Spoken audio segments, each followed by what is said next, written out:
welcome back to Model Kit Stuff and our continuation of the build of the JU-52. So, where have we got up to so far? Well, we have painted the inside of the passenger area of the aircraft and the cockpit. So we painted in the ghost grey, which the kit calls for, which was quite commonly used in German aircraft at that time and military aircraft as well. And then we masked that off where we know the bulkhead was going, so we test fitted that, used the bulkhead to draw a line and masked off, and we painted the interior with a white. Now on the camera, I've now completed step 4 of the build, which is putting the glass in and bringing the two halves together, and I'll show you that in a moment. But whilst we're on the instructions, I want to show you what happens next and why we're not doing it. So the next step is to build up the front of the engines.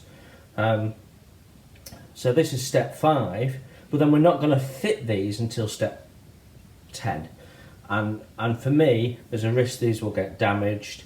So I want to just leave them where they are, and I'll build them when we're ready to put them on. And that's generally how I prefer to work. So particularly with my ships, Trumpeter have a habit of building lots and lots of sub-assemblies first, and then they can sit there for 20 steps, and prefer to just do them as I need them. So that is going to miss out the next 3 steps.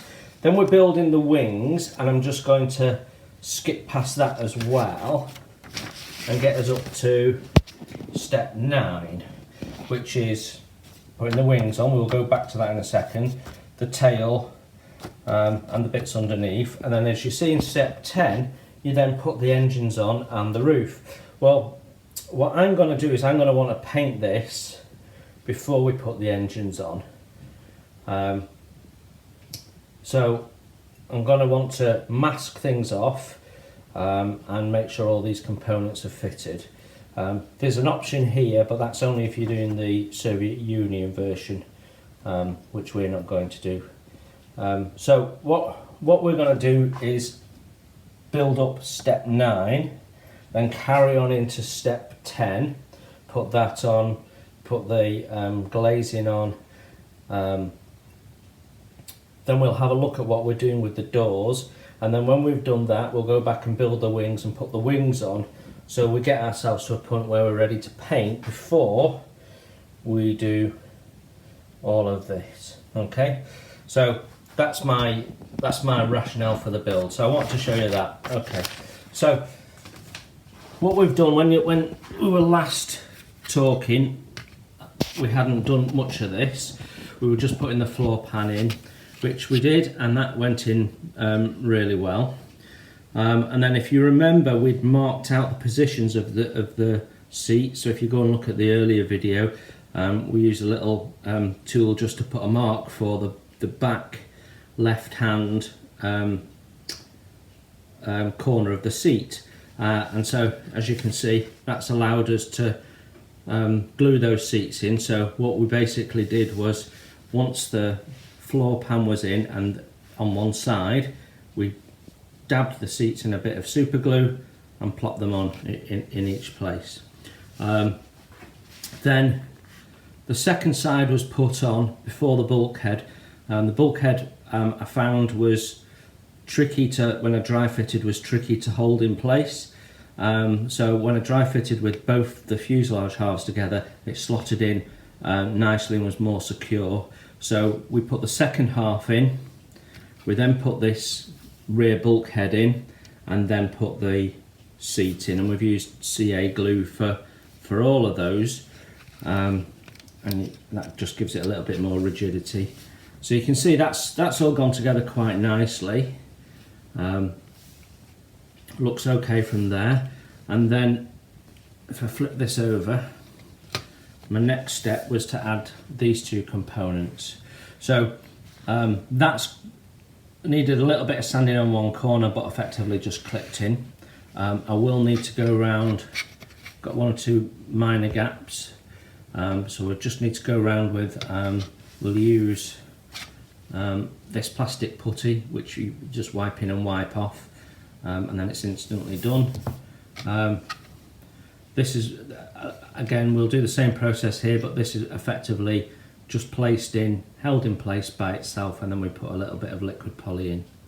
There was a little bit of clean up, whether I didn't quite get it aligned properly or not, but there was a bit of clean up required around the tail, just to get things level and crisp. You can see I'm working on the tail at the moment.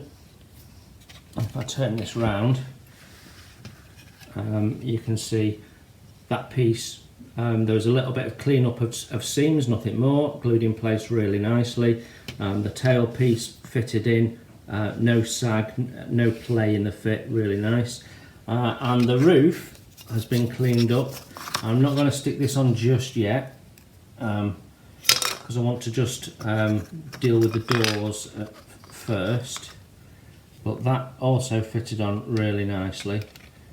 So it's actually such a tight fit because it has these little location studs on the inside, such a tight fit that he actually forces this top edge of the frame out a little bit and makes it all square and fit nice. So yeah, it looks okay. My only issue, and I come back to this time and time again on this build, is the cockpit. So that looks too high to me from looking at pictures, and is totally devoid of any detail whatsoever. If you remember, we had to scribe lines in using a razor saw to put some detail in there. So I need to think about what I want to do with that, if anything. On the front end here, it looks like there's a gap, but that's actually filled with the super glue that was used to hold the two parts together. There was a bit of sanding at the bottom because it wasn't quite flat.